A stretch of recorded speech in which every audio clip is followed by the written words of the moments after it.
Bismillahirrahmanirrahim. Assalamualaikum warahmatullahi wabarakatuh. Kita dari tim Ayu Media Indonesia. Kali ini kita akan menjelaskan tentang tampilan akun LTMPT sekolah dan akun LTMPT siswa. Sehingga kita berharap siswa-siswa eligible maupun siswa tidak eligible itu bisa paham sebetulnya tampilan di sekolah itu seperti apa.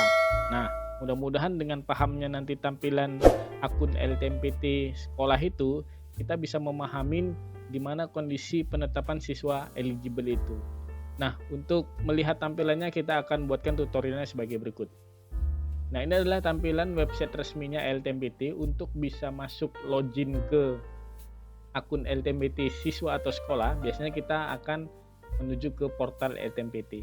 Nah, di portal LTMPT itu tampilannya seperti ini.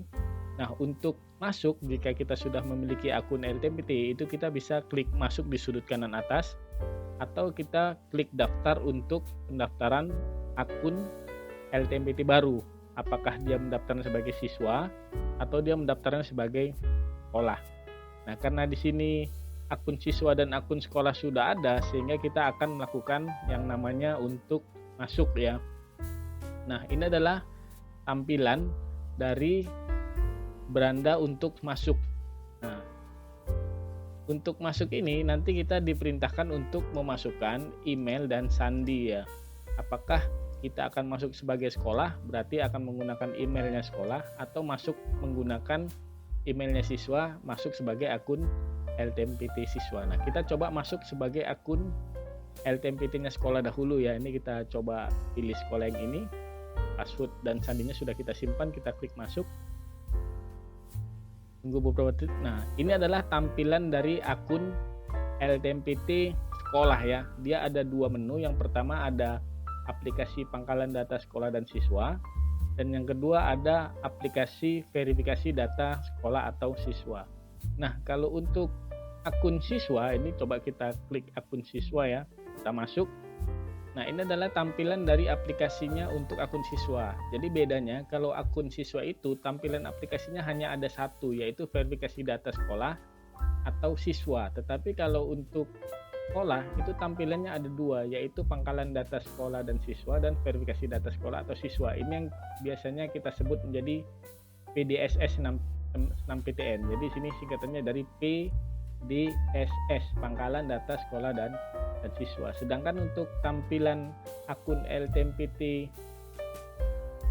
siswa itu terdiri hanya satu ya, yaitu verifikasi data sekolah atau siswa.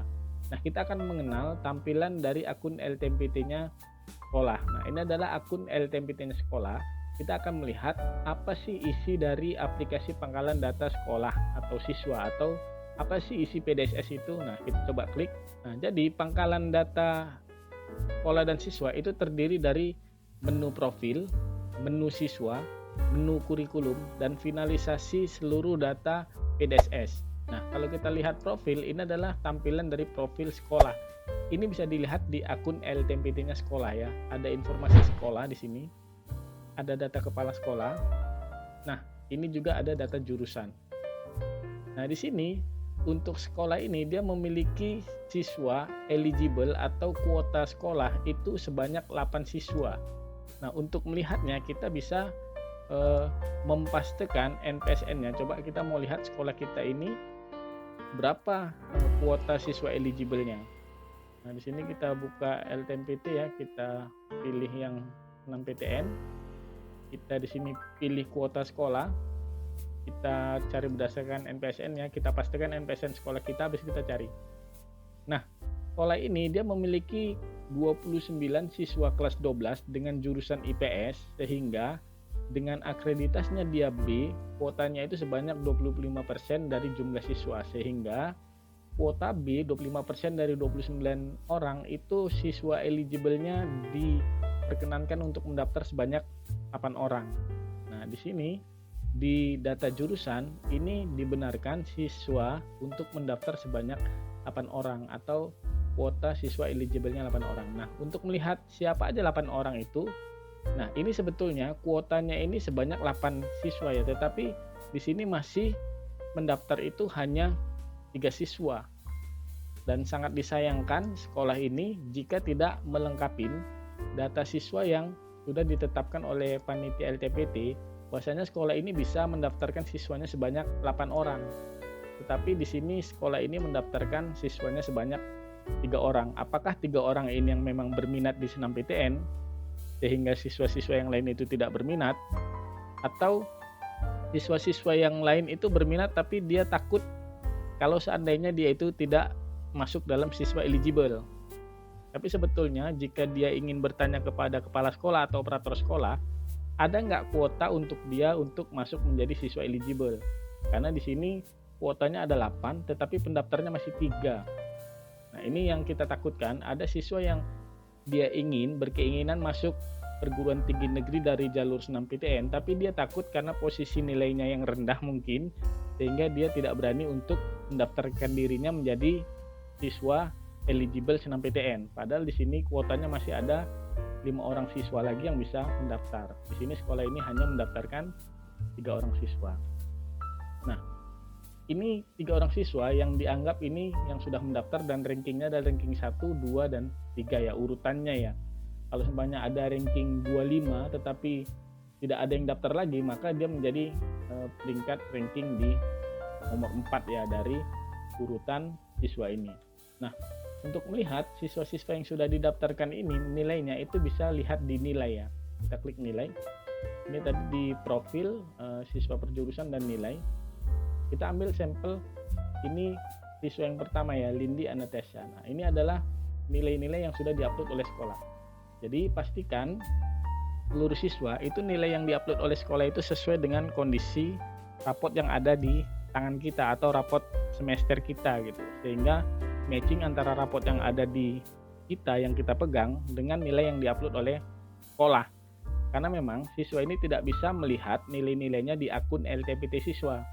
Tapi kita bisa melihat atau meminta melihat di akun LTPT-nya sekolah.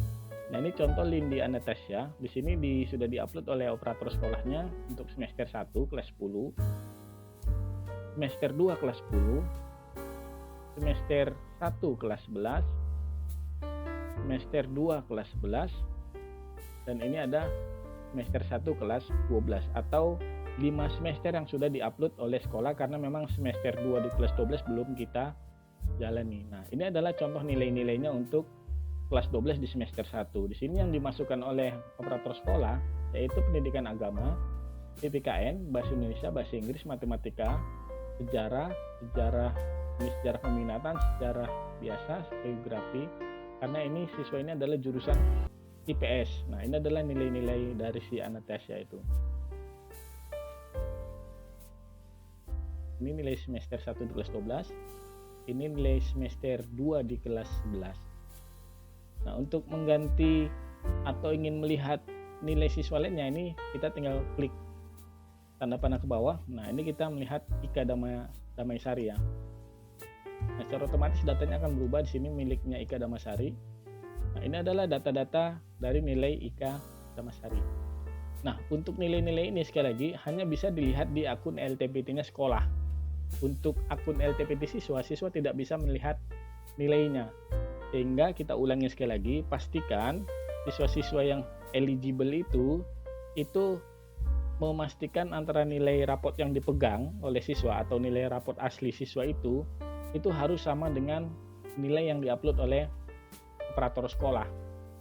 Nah, atau mungkin bisa komplain mengapa ada siswa yang juaranya itu di bawah kita tetapi kita tidak masuk siswa eligible, dan siswa yang juaranya di bawah kita itu bisa masuk siswa eligible. Nah, ini bisa kita lagakan nilainya.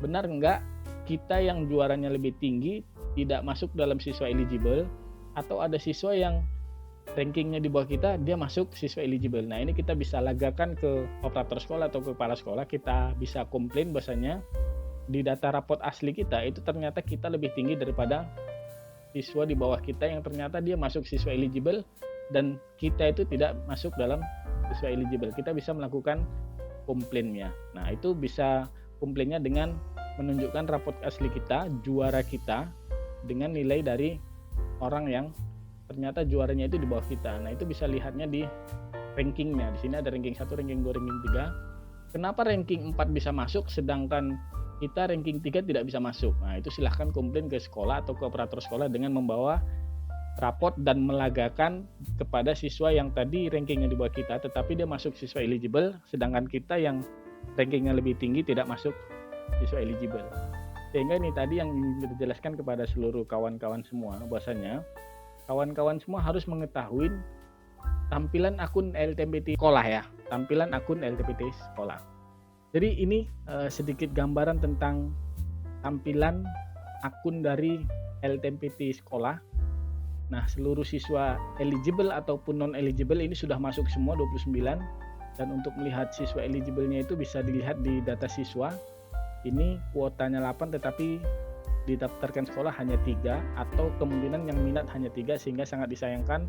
Seharusnya ada jatah 5 siswa lagi yang bisa ikut senam PTN.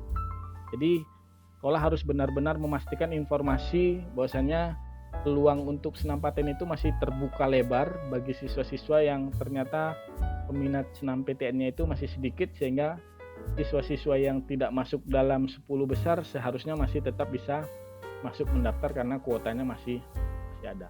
Mungkin itu yang dapat kita sampaikan. Sekali lagi, jika ada kebingungan terkait dengan pendaftaran LTMPT, akun LTMPT, atau permasalahan-permasalahan MISIN atau permasalahan terkait dengan senam PTN, bisa gabung bersama kita atau bisa chat kita di nomor 0858 3000 9928, karena kita juga mengelola grup ya. Kita juga mengelola grup di sini, ada hampir di 450 grup yang kita kelola, dan semua informasi-informasi akan kita informasikan melalui grup ini dan melalui akun YouTube kita.